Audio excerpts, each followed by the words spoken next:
The views expressed are not necessarily those of KSCJ and Powell Broadcasting Company. This program is not intended to replace the advice of doctors or other clinical providers. Consult with your practitioner to ensure the proper course of action for you. Welcome to When Things Aren't Going Well on AM 1360, FM 94.9 KSCJ. This program is dedicated to your mental health wellness and brought to you by Family Services, a United Way partner agency. Here's your host, Art Silva. Good morning, and welcome to When Things Aren't Going Well. This program is dedicated to your mental wellness and brought to you by Family Services, a United Way partner agency. Each week, we will discuss various topics regarding your mental wellness. We hope that our help yourself approach to mental wellness will aid you to navigate the difficult times. My name is Art Silva, and with me today are my friends from Family Services, Sandy and Brenda. Good morning, ladies. Good morning. Good morning. We're going to have a great discussion today, and I think our topic is timely. And we're going to talk about mental wellness and faith. Faith and mental health. Sandy, I know you've had a lot of work in this area, and we're glad that you're able to help lead us today, so we're all ears. So let's start off the show with what does faith have to do with mental health? Faith and mental health go together for individuals or families whose faith is a central part of their lives. And that doesn't just always mean the Christian faith. We have, Jewish Muslims in our area, and even people that are in AA and have their higher power. And so faith is very important. It's a grounding. It's a set of beliefs. It gives boundaries to our lives, and it gives knowing that knowledge that there's something higher than us, that it's not just us dealing with issues, that we have a God who intervenes. We have someone who's there walking through our difficulties with us. Now, I know going back in time, at least from my perspective, how critical the church was in solving problems. You would go to, in my case, a priest, and you would talk about what's going on, and whether it be needing a little extra money or needing something like that or whatever, it kind of seemed to be the catch-all right there, that final place where people would go. That role has changed significantly, and now when we look at it, it's more like a self-sufficiency that you have to pull out of yourself to really get the value of that faith and it doesn't solve everything. For me, it kind of fills a tremendous gap. And it makes me feel good. So that's going around a full circle, but my belief, my faith doesn't give me all the answers, but it gives me that hope. I think it's been exciting in some ways as we've gone through COVID to see the way that churches of all denominations, backgrounds have really come into play in social interaction. I go to Sunnybrook, and they have opened a food pantry, and they have 2 days. They're distributing huge amounts of foods to families. They have a warehouse that started through World Vision that nonprofits can come and get things to help families. I know Heartland Baptist has it. I know Mount Zion is giving out food. So there's several churches in the community that are doing things. And I know as well nonprofits are also doing it and reaching out to people in need. I noticed just the other day we saw the healing students were doing something with food. And I think that feeling of fulfillment, that feeling that you did something ties into a bigger picture of doing the right thing. Right. And that's what we learn on Sunday. And how come that doesn't stick with us all during the week? And then I think contributes to our stress, our anxiety. For me, that 1 hour a week is the relief I need. You've been in different congregations talking about different practices and how people deal with this. What about groups? I don't know that I have talked to many groups, but I did lead a group in one church on depression, which also was integrated with faith. I think what's important for people to understand, when you do faith-based therapy, you still use the same treatment models that we would use for somebody in a non-faith-based therapy. We still use family systems. We still use, all kinds of systems, narrative. We use for domestic violence. We use those techniques because that is what is sound therapy. The difference is you bring God into the mix. You bring a person's faith into it and their strength-based and their support through their communities. Well, you have a nice way of summing that all up. And there's so many rewards that come from that just by the outcomes of your efforts and what you're doing that make you feel real good. Brenda, in your experience, is anything you'd like to add looking at faith-based therapy? I think one of the things also is you may want to seek out someone who is a faith-based therapist, and it's really up to you as the client on how much of the discussion of religion you want to bring into that. Sometimes just knowing that therapist is faith-based is enough, and other times they really want to bring in the discussion of religion and spirituality and how that fits into their journey.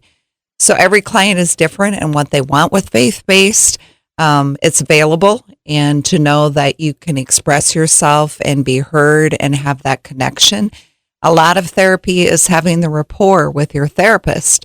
And if you're seeking out someone that's a faith-based therapist, this is an option for you if you have that as a center core of your beliefs. Well, I'm Art Silva, and with me are my friends from Family Services, Sandy and Brenda. And today we're talking about faith and mental wellness. We think it's a timely topic as we go into the Lenten season. What I'm hearing, Brenda, from what you just said is also that it doesn't exclude people. If somebody wants to come into a faith-based because of their strong beliefs, it still can be accommodated. Because sometimes you feel like I don't want to do this, I'm locked out on. Is there a stigma attached to this at all? I don't believe so. And I get referrals from churches and from different people who are looking for a faith-based approach. They want to know that I'm going to respect their value system. I don't get into doctrinal issues. I don't talk about those type of things with people, but I talk about their resources in their church, their faith. How do they make decisions based on their spirituality? Are they feeling guilty because in some churches it's not okay to get divorced and women have roles? And how to respect that, but also help them to be safe in their system. And so, or marriage, and people are going through divorce, and that's a huge struggle. How is it accepted? And it's the same if I'm talking to a Muslim or somebody Jewish, and I don't differentiate with Catholic and Protestants at all. But I think that that's just where you meet them. And probably half of my clients' faith is not the issue in the church. It's interesting seeing that you have the skill set to pull that together. That's unique, and that you can see it and be open-minded and look at everything strictly from that clinical perspective of what you're trying to accomplish with the client. I think when we look at therapists, going back in time, I think priests, reverends, rabbis, everybody, they've all filled that therapist role. And so when you talk about getting referrals from the church group, the church system, for specific things to deal with, they're kind of telling me their hands are full too, and they're looking for help. I think a lot of people in the church will do 3-5 sessions with people and then realize that they need to refer out. Some pastors and people within the church are very gifted. They've been hospital chaplains and different things like that. They've had training. Like I went to seminary for 2 years or 3 years and did my marriage and family therapy there because I wanted that basis. And then I did my master's in social work. We're coming up on break here. This is a great conversation looking at faith and your mental health. We'll be right back after you can get a chance to get another cup of coffee. And we're going to talk about some of the things we can do, some of the things that are out there, some of the help that we can provide in this area. So please grab that cup of coffee, and we'll be back to join you right after a short break on When Things Aren't Going Well. Let's face it, that happens to all of us. However, the pandemic has compounded all of our lives and activities. Even the simplest tasks seem harder. Hi, I'm Brenda Geisinger, the Chief Operating Officer at the Boys and Girls Home and Family Services. Family Services is a United Way partner agency serving children and families of our community, and we're here to help. If you'd like to learn more about Family Services, please contact us via email, website, Facebook, or phone Mary Pickens. At Family Services, we change lives.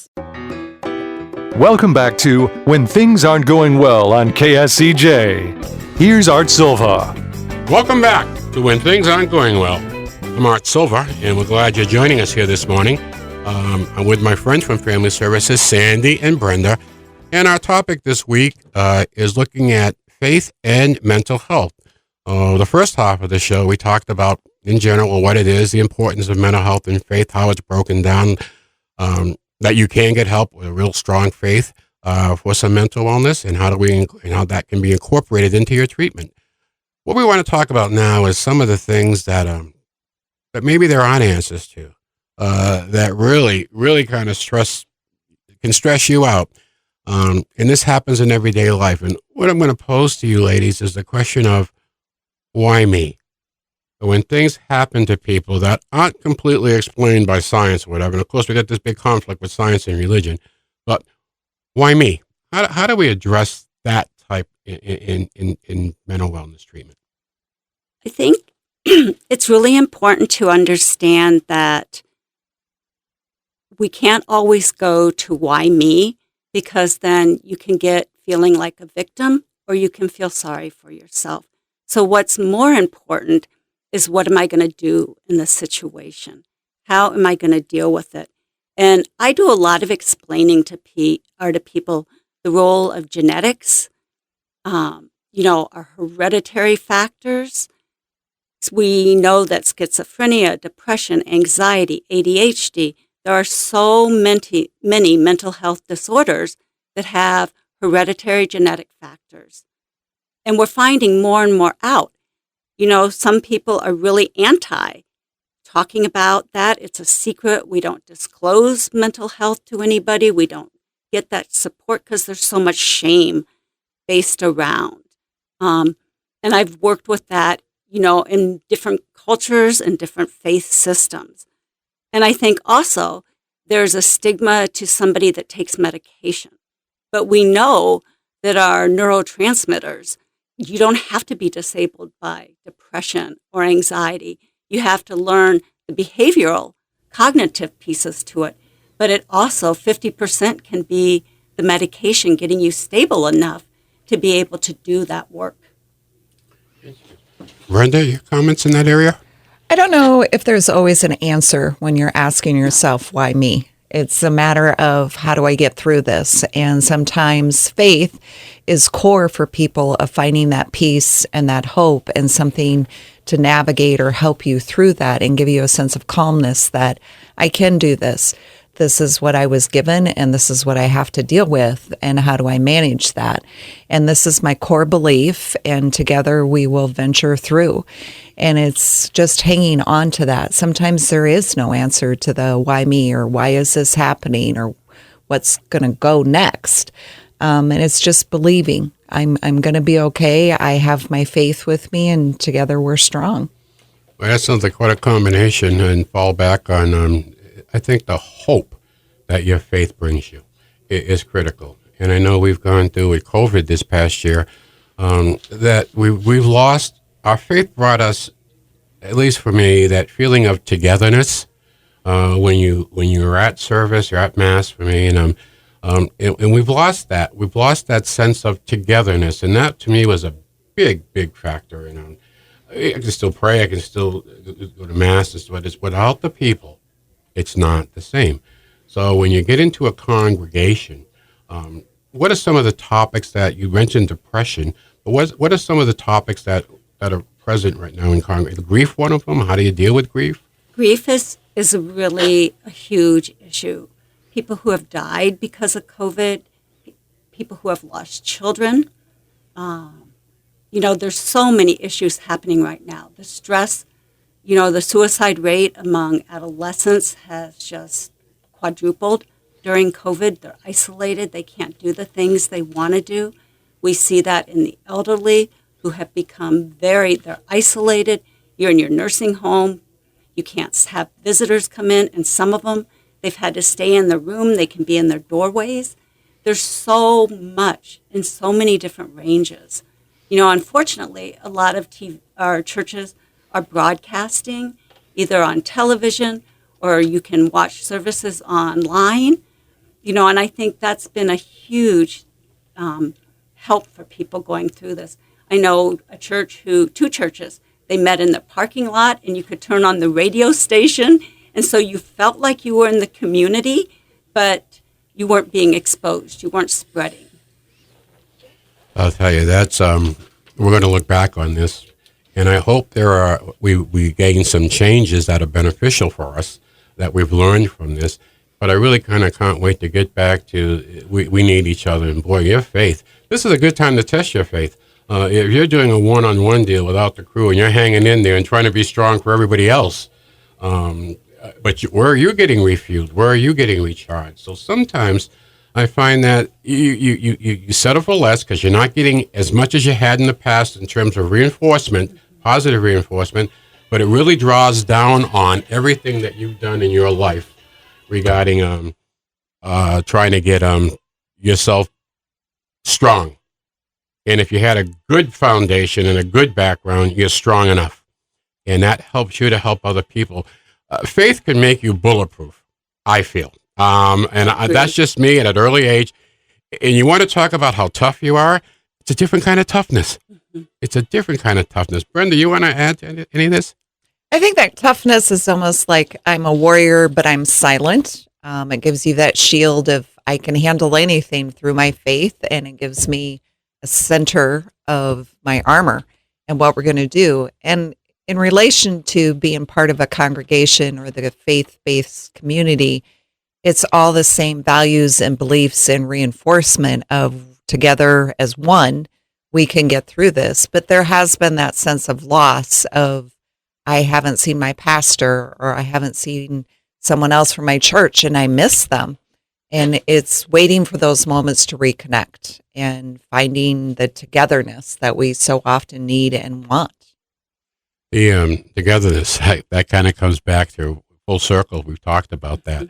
And I want to encourage right now, if we have any pastors out there that are looking for help, that would like to put a group together or start some conversation within your congregation about, hey, what are some of our needs here? Because as you can see, what we're talking about today is not talked about.